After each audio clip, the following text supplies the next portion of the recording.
some drum pad practice here out in the shed. So currently there is a white towel on the mower. I kid you not, that is my lawnmower acting as my tripod. Okay. So, first things first, with drum practice, stretch out your muscles. So, both sticks in one hand, both sticks in your other. Just shake out that wrist. You got it. Try to crack them, get everything good and loose. Roll your shoulders back, nothing tense. Okay, so once you're feeling it, have roughly the back of your hand on the back end of the stick, thumbs pointed out, so that then you can release. You should be holding the drumsticks so that you can essentially show threes. Show me 6, 3 and 3, 3 and 3. So the drumstick should only be held in your thumbs, pointed out, in line with the drumstick. And then curl your index finger around it. And then hold it nice and loose so that you can shake, shake, shake. Like I said, those threes, don't let them touch. They're just there to distract you. And you may have to adjust where the stick lives, because ideally you want it to be weighted a little more heavy towards the head of the stick. If you find any stick has a center of mass, that center of mass is not quite where you want to grip. You want to be a couple inches behind that. So these are Vic Firths. I'm finding that if my thumb is like directly behind the Vic Firth, actually kind of covering the TH, is about where I feel comfortable and balanced, so that I can just alternate left, right, left, right, left, right, left, right. And then of course, if you ever go back home, bring them back together, sticks out, together. And then whenever you're practicing, you don't want to get stuck with your dominant hand leading. So some warm-ups would just be like left, left, left, left, right, right, right, right. So 4 hits on each hand. 1, 2, 3, 4, 1, 2, 3, 4. So now that you've got the feel of 1, 2, 3, 4, the trick would be slowing it down and then speeding it up. So let's consider about a 60.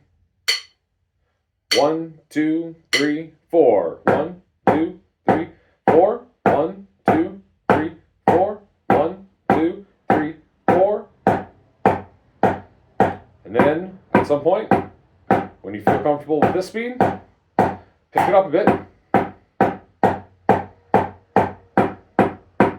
then when you're comfortable there,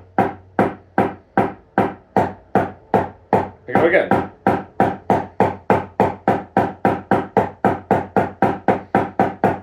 And again. How fast can you go?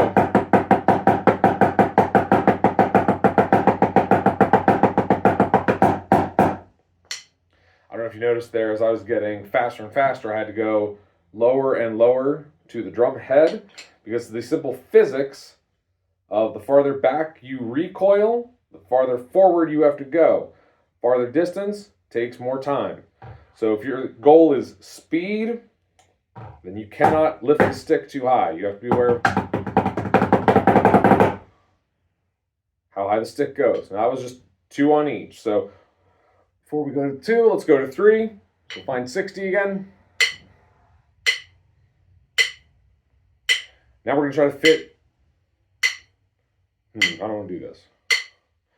1, 2, 3, 1, 2, 3. 1, 2, 3, 1, 2, 3.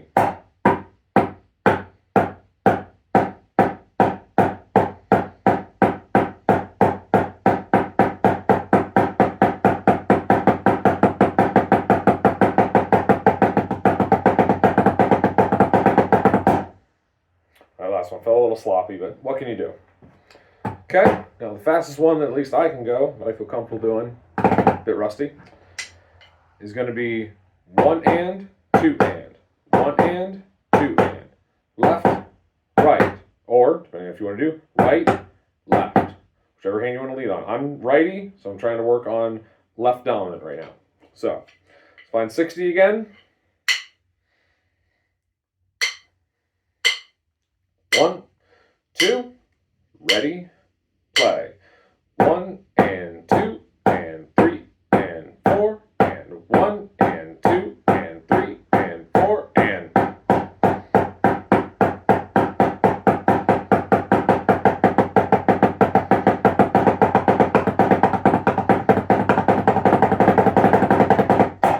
Oh, I totally lost that at the end there. I was getting to the point there where I was almost thinking of it, and my brain's just not able to count it. All right, so we got our hands kind of warmed up. Let's go ahead and let's just do alternating 1, 2, 3, 4. 1, 2, 3, 4. 1, 2, 3, 4. 1, 2, 3, 4. 1, 2, 3, 4.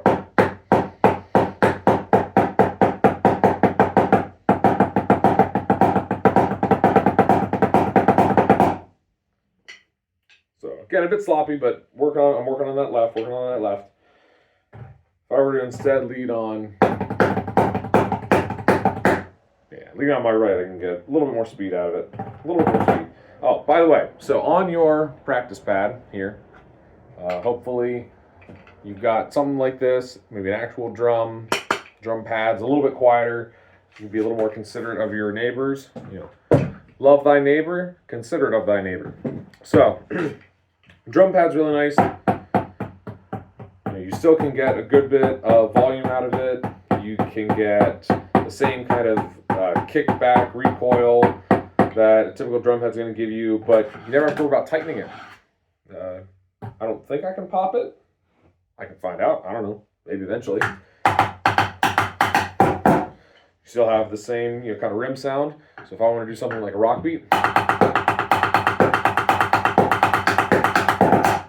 you still got that kind of feel. When you get a little bit more skilled and you want to try the old rim shot, it's there. I got right and left rims, so rim shot's still in there. Bit rusty, but shaking it off quite nicely. I've never played much traditional style. Oh, so that's the other thing.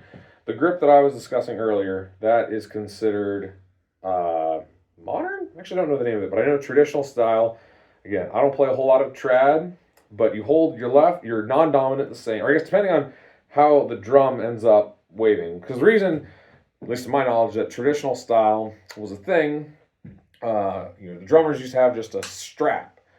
These days, if you're marching, if you're like in a marching snare or a marching tom drum, you've got much fancier equipment that properly distributes the weight across your back, broad chest plate. Again, everything's trying to make it as comfortable as you can to wear that sucker for 3 parades right in a row if it has to be done. At that point, you're more worried about your feet than you are your back. That'd be the ideal. So you basically have a drum as if it were a concert snare. So you don't have to be dealing with traditional style. There's no reason for it. However, when you just have a shoulder strap across you, that drum's going to actually sit over here. So now if I were to try to hold my, the hand on the same side as my drum, that's really awkward and uncomfortable if I'm trying to, hit that. In fact, I can kind of demonstrate a little bit with my drum pad. I adjust the angle of it. So let's say now I put it beside me as if I were marching in an old school parade.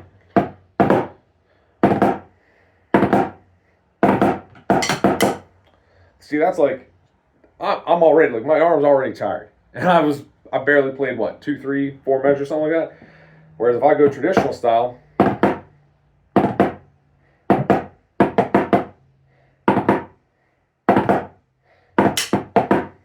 other than being sloppy, I could go.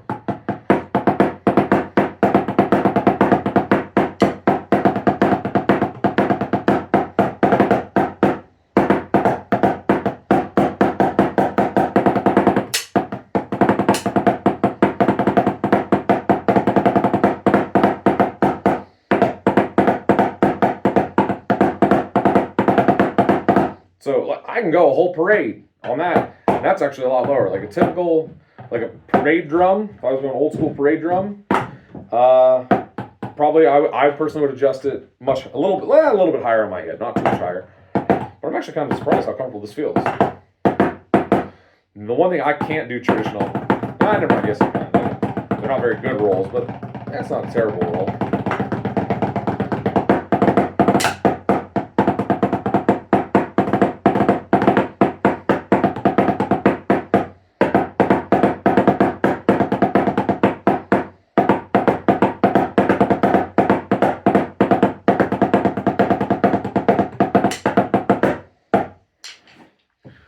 So yeah, just give you a sense there of some drumming history and why we use the technique we do, or what kind of inspired some of the old technique. You know, there was typically a method to the madness, and the question usually is just, can you remember, and why did they do it? Because just because it's not done anymore doesn't mean it's not worth exploring, or that it might not have its merit, or that it could have its merits.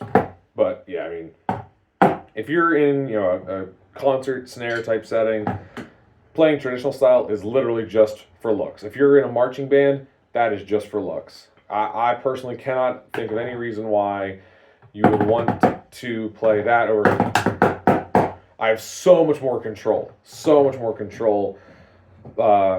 with modern grip.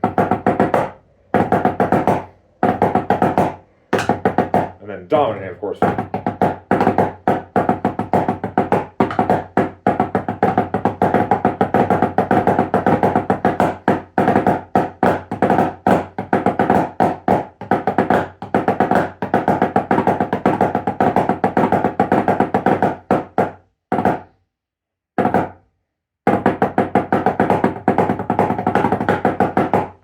Versus if I'm trying to do something trad.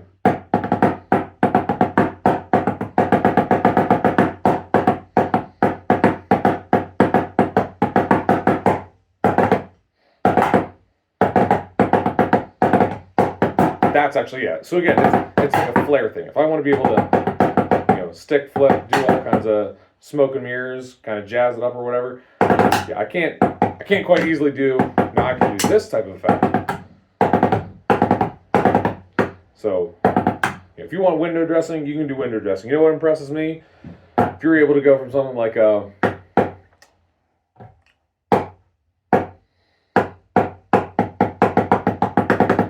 university always gets me.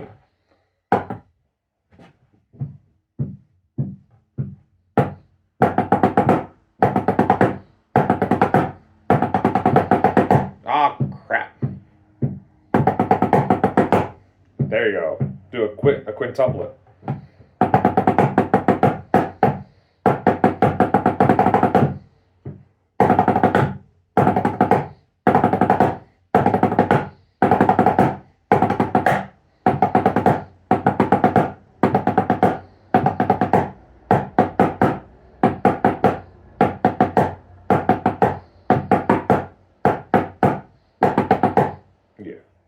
That is what impresses me. If you're able to go straight from quarters into eighths, into a triplet, into a 16th, into a quintuplet,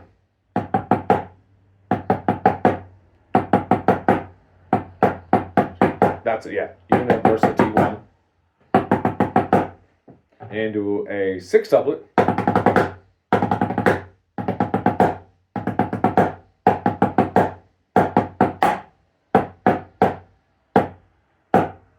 Yeah, so impress me with your technique, not your window dressing.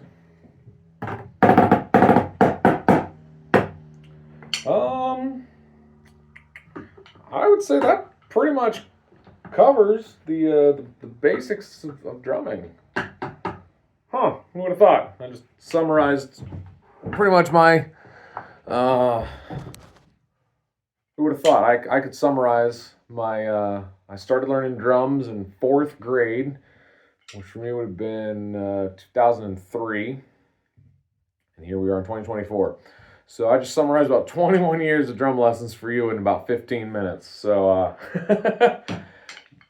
go forward, drum well. Don't drum hard, don't drum loud, drum good. Your job as the drummer is not to be noticed. In fact, the less they know about you, the better. Because it's when you screw up that they start asking, who's the drummer? So don't let them know your name. Just be good.